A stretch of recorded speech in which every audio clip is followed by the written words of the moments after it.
हिंदी में इस प्रकार से एक कोटेशन है, भूल होना प्रकृति है और मान लेना संस्कृति है और सुधार लेना प्रगति है।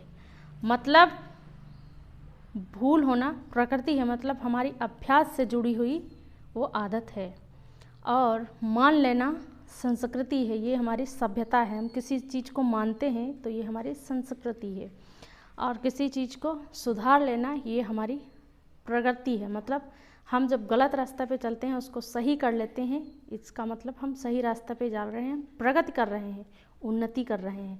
इसलिए भूल होना प्रकृति है और मान लेना संस्कृति है, सुधार लेना प्रगति है। आप सभी को नमस्कार। आप देख रहे हैं अंजुस मोटिवेशनल टीचिंग। आप सभी का मेरे चैनल में बहुत बहुत स्वागत है। प्लीज़ प्लीज़ प्लीज़ मेरे चैनल को सब्सक्राइब कीजिए ताकि परमेश्वर का मैसेज आप सभी तक इसके माध्यम से पहुंच नहीं पाए। आज मैं ट्राई करूंगी कि परमेश्वर आपसे बातचीत करे और आपको एक नया मैसेज सिखाए और परमेश्वर की तरफ आप और ज़्यादा परमेश्वर से प्रेम करें और परमेश्वर की तरफ खींचे चले जाएं। जिस प्रकार से हम जानते हैं कि ट्रिनिटी शब्द, ट्रिनिटी त्रिएक, परमेश्वर त्रिएक परमेश्वर है। त्रिएक का मतलब वो अलग अलग नहीं है, वो 3 in 1 है, मतलब एक ही परमेश्वर है, इसके रूप 3 है। जैसे ईश्वर, परमेश्वर, भगवान, ये सब एक ही परमेश्वर के नाम हैं, हम अलग अलग जानते हैं। ट्रिनिटी का मतलब है ईश्वर मतलब पिता, जो इस दुनिया का निर्माता है और जो इस दुनिया का निर्वाहक है। मतलब निर्माता मतलब इस दुनिया को बनाने वाला, निर्वाहक मतलब इस दुनिया को चलाने वाला।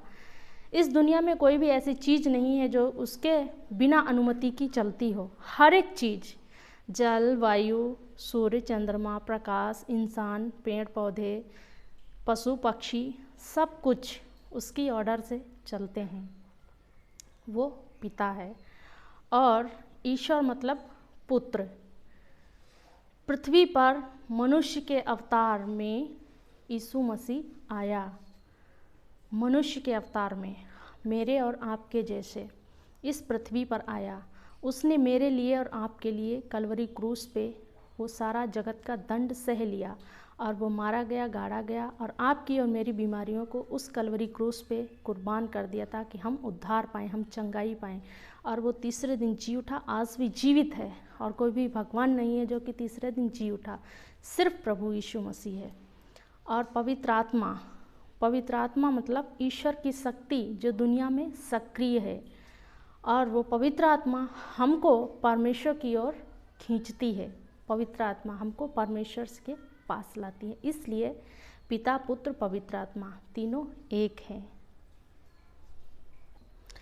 इसलिए हम इफिसियों अध्याय 4 वचन 4 से 6, इफिसियंस चैप्टर 4 वर्स 4 to 6 में पढ़ते हैं इस प्रकार से, एक ही देह है, एक ही आत्मा, और जैसे तुम्हें जो बुलाए गए थे अपने बुलाए जाने से एक ही आशा है, एक ही प्रभु है और एक ही विश्वास और एक ही बपतिस्मा है, और सबका एक ही परमेश्वर और पिता है, और सबके ऊपर और सबके मध्य में और सब में एक ही है।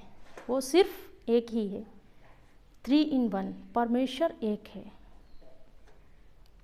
और देखते हैं कि पहला यूहन्ना 4:15, 1 जॉन चैप्टर 4 वर्स 15 इस प्रकार से है, जो कोई यह मान लेता है कि यीशु परमेश्वर का पुत्र है, परमेश्वर उसमें बना रहता है और वो परमेश्वर में बना रहता है। जब कोई, मैं और आप, कोई भी जब मान लेता है कि यीशु परमेश्वर है तो परमेश्वर उसमें बना रहता है और वो परमेश्वर उसमें बना रहता है और वो परमेश्वर में बना रहता है, यानी कि उसके क्लोज रहता है और उसके साथ में जो उसका कनेक्शन है ठीक रहता है। इसलिए परमेश्वर एक है।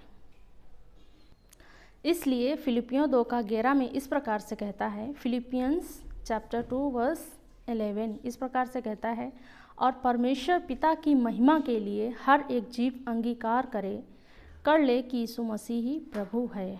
मतलब परमेश्वर पिता की महिमा के लिए हमको अंगीकार करना है, अपनी जीव से अंगीकार करना है कि यीशु मसीह ही प्रभु है, वही परमेश्वर है, वही इस दुनिया का रचने वाला है। तो हमें स्वीकार करना बहुत ज़रूरी है, एक्नॉलेज करना कि परमेश्वर ही यीशु मसीह है, यीशु मसीह ही प्रभु है, इस दुनिया का उद्धार करता है। और रोमियो 10:10, रोमियो 10:10 इस प्रकार से कहता है, क्योंकि धार्मिकता के लिए मन से विश्वास किया जाता है। हमारे मन से विश्वास किया जाता है। ऐसा नहीं कि किसी से कह दिया हम विश्वास करते हैं, ये नहीं, हमारे अंदर से विश्वास आना चाहिए। क्योंकि उद्धार के लिए मुंह से अंगीकार किया जाता है। हम जब तक कि अपने पिता को पिता या पापा नहीं कहेंगे तब तक वो नहीं मानेंगे। इसलिए हमको अपने मुंह से अंगीकार करना है, तभी हम उद्धार प्राप्त कर सकते हैं।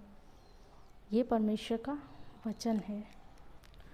क्योंकि रोमियो अध्याय 14:11 में इस प्रकार से कहता है, क्योंकि लिखा है, प्रभु कहता है, परमेश्वर स्वयं कहता है, ये परमेश्वर का वचन है, जीवित वचन है, ये परमेश्वर का जीवित वचन है। मेरे जीवन की सौगंध कि हर एक घुटना मेरे सामने टिकेगा, 100% टिकेगा, और हर एक जीव परमेश्वर को अंगीकार करेगी। हर एक जीव परमेश्वर को अंगीकार करेगी और हर एक घुटना उसके सम्मुख टिकेगा, क्योंकि वही एक मात्र जीवित परमेश्वर है। और रोमियो 10:9 में इस प्रकार से कहता है कि यदि तू अपने मुंह से यीशु को प्रभु जानकर अंगीकार करे और मन से विश्वास करे कि परमेश्वर ने उसे मरे हुओं में से जिलाया, तो तू निश्चय उद्धार पाएगा। इसलिए हमें परमेश्वर को एक्नॉलेज करना है, स्वीकार करना है कि वही एक 3 in 1 परमेश्वर है, पिता पुत्र पवित्र आत्मा एक ही है, अलग अलग नहीं है। तो परमेश्वर ने ही अपने पुत्र बन करके इस दुनिया में आया, मनुष्य का रूप धारण किया और इस दुनिया में आया। मेरे और आपके पापों के लिए उसने कलवरी क्रूस पे मेरे और आपकी बीमारियों को लेकर के, पापों को लेकर के अपने ऊपर सारा जगत का दंड ले लिया और कलवरी क्रूस पे चढ़ाया गया, मारा गया और तीसरे दिन जी उठा और आज भी जीवित है। ये चीज़ हमको अपने मुंह से अंगीकार करना है, तभी हम उद्धार पाएंगे और तभी हम परमेश्वर के निकट जाएंगे, क्योंकि वही सिर्फ एक निर्माता है और वही इस दुनिया को चलाने वाला है। तब हम उद्धार पाएंगे और मन से विश्वास करें। परमेश्वर आप सभी को आशीष दे।